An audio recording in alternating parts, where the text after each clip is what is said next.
Hello అండి, అందరికీ నమస్కారం. వెల్కమ్ టు చిన్నారి వంటిల్లు. ఈరోజు మేము పాలకూర ఉల్లి కారం ప్రిపేర్ చేస్తున్నాం. చాలా బాగుంటుంది. సో దానికోసమని 3 కట్టాస్ పాలకూర ఆల్రెడీ కట్ చేసి వాటర్లో వేసి పెట్టుకున్నాము. దాంతోపాటు కొన్ని వెల్లుల్లి రెబ్బలు, ఒక 2 ఆనియన్స్, ఇంకా జీలకర్ర, ఇంకా కారపొడి తీసుకోవాలి. ఇప్పుడు ఏంటంటే ఈ అల్లం ఈ వెల్లుల్లి ఇంకా ఆనియన్ ప్లస్ జీలకర్ర గ్రైండ్ చేసుకోవాలి. మీకు గ్రైండ్ చేసుకొని చూపిస్తా.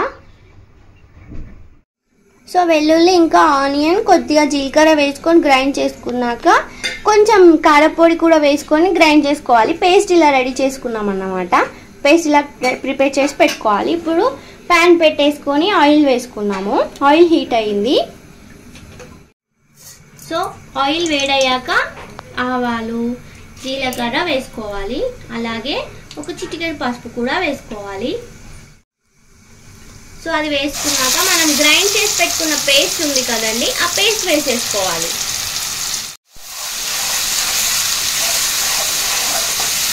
సో ఆ పేస్ట్ వేసేసుకొని మనం మంచిగా మిక్స్ చేసుకోవాలి. మొత్తం ఒక 1 మినిట్ అలా పచ్చి వాసన పోయేంత వరకు మిక్స్ చేసుకోవాలి.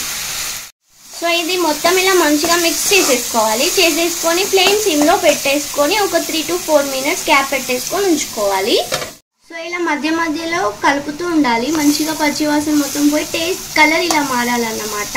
మంచిగా మిక్స్ చేసేసుకున్నాక క్యాప్ తీసుకొని మనం ఆల్రెడీ క్లీన్ చేసి పెట్టుకున్న పాలకూర యాడ్ చేసుకోవాలి. సో అది మొత్తం మంచిగా మిక్స్ చేసుకున్నాక పైనుంచి లైట్గా సాల్ట్ వేసుకుంటున్నాము. లైట్గానే ఎందుకు వేసుకుంటున్నాం అంటే మేము ఆల్రెడీ కారపొడి పట్టించినప్పుడే దాంట్లో సాల్ట్ యాడ్ చేసుకుంటాము. సో అందుకని ఇప్పుడు తగినట్టుగా కొంచెమే యాడ్ చేసుకున్నాము. వేసేసుకొని మంచిగా మిక్స్ చేసుకొని అది కారపొడి ఇంకా పేస్ట్ ప్లస్ పాలకూర మొత్తం మంచిగా మిక్స్ అయిపోవాలి. మంచిగా మగ్గాలన్నమాట. సో ఇది మొత్తం మంచిగా మిక్స్ చేసేసుకొని క్యాప్ పెట్టేసుకోవాలి. ఇది మొత్తం దగ్గరికి మగ్గాలన్నమాట. అప్పటి వరకు కుక్ చేసుకోవాలి. వన్స్ కలుపుకొని క్యాప్ పెట్టేసుకోవడమే. చూసారు కదండి, మంచిగా ఈ కన్సిస్టెన్సీ వచ్చేంత వరకు కుక్ చేసుకోవాలి. మనం 2 మినిట్స్కి ఒకసారి కలుపుతూ ఉండాలి.